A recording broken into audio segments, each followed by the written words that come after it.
Bloomberg Audio Studios. Podcasts, radio, news.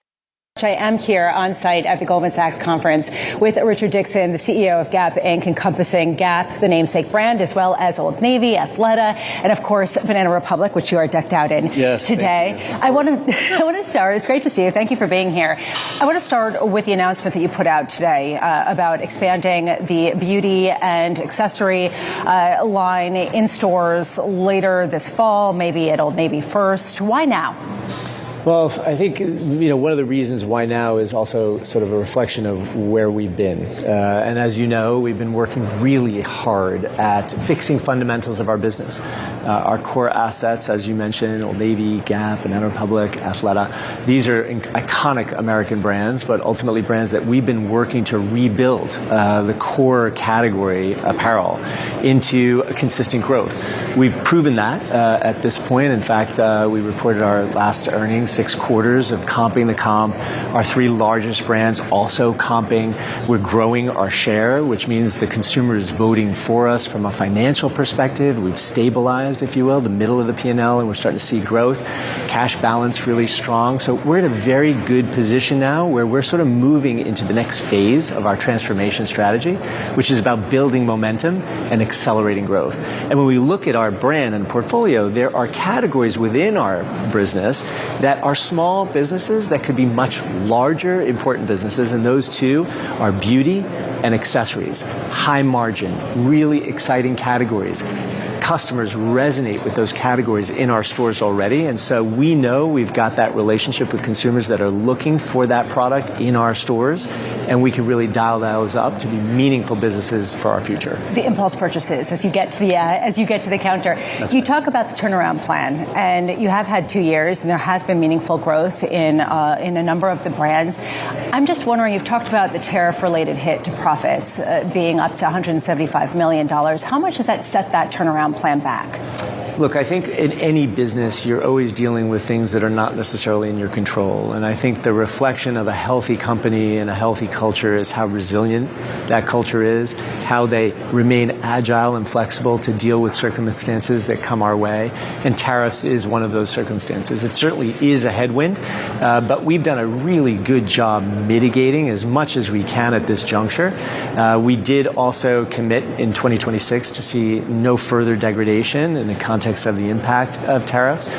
We have our mitigation strategies that we've shared, working with our suppliers, diversifying our manufacturing footprint, ultimately challenging our own choices of investments, not compromising our long-term integrity, but being choiceful about when we invest and how much we invest, and making sure at the end of the day that while there are price increases that are part of our pricing strategy every year, that we don't lose the value proposition to the consumer that we've been really reigniting across our portfolio. In order to maintain margin, how much are you looking at efficiencies, Reed, either cutting back on staffing, not hiring, or even, looking at using technology to increase the output with fewer people? Yeah. Well, look, there's a lot of componentry that goes into margin.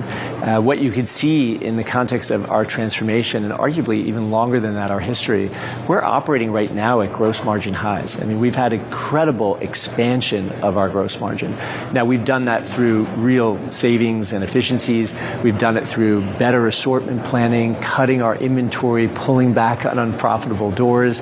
Through that merchandising edit and better storytelling, using our playbook as a form of execution, we've created more demand and more interest in our brands and are driving more full price selling, less discounting, and more resonance. And so those are the most important healthy components of building back our margin. And I think as you look at our margin expansion over the last couple of years, we believe that we're sort of at a historical high in reference point, but that there's more opportunity for us as we get more efficient and as our brands get more relevant in the marketplace. You keep talking about relevancy, which goes to the core of your cultural relevancy, and bringing cultural relevancy back to the Gap Inc. brands.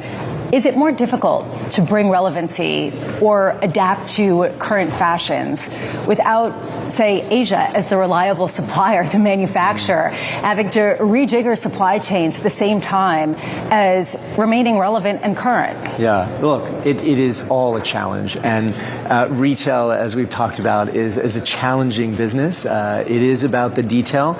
But at the end of the day, it's about the consumer. And as long as you focus on the consumer's wants, needs, driving narratives that connect with consumers and product that ultimately appeals to consumers, you can create a winning business in any complex industry. And fortunately, again, our team and talent, particularly in the supply chain, our merchandising teams, creative teams, they're driving this playbook with agility and conviction, and we're winning in a marketplace that's clearly challenged. And we have seen the growth in a number of the Gap brands. Today, we also saw American Eagle come out with better than expected earnings. Their shares rose the most ever after the Sydney Sweeney advertising campaign. Highly controversial, also highly profitable for them. Yeah. Does that make you think about edgier campaigning or edgier types of advertising that could gain momentum in a sort of viral sense? Look, I think, how I think about it is we execute against our playbook. And our playbook, it's no secret. We talk about it all the time. We start it with sort of why do we exist? What does each one of our brands mean and represent to consumers? And then we execute against that playbook relentlessly.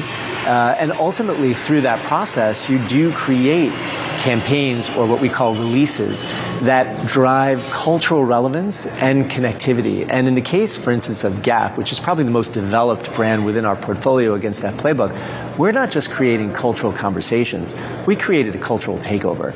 Our Better in Denim campaign is by far the best in our history, but in the context of the consumer connection, it's the #1 search on TikTok.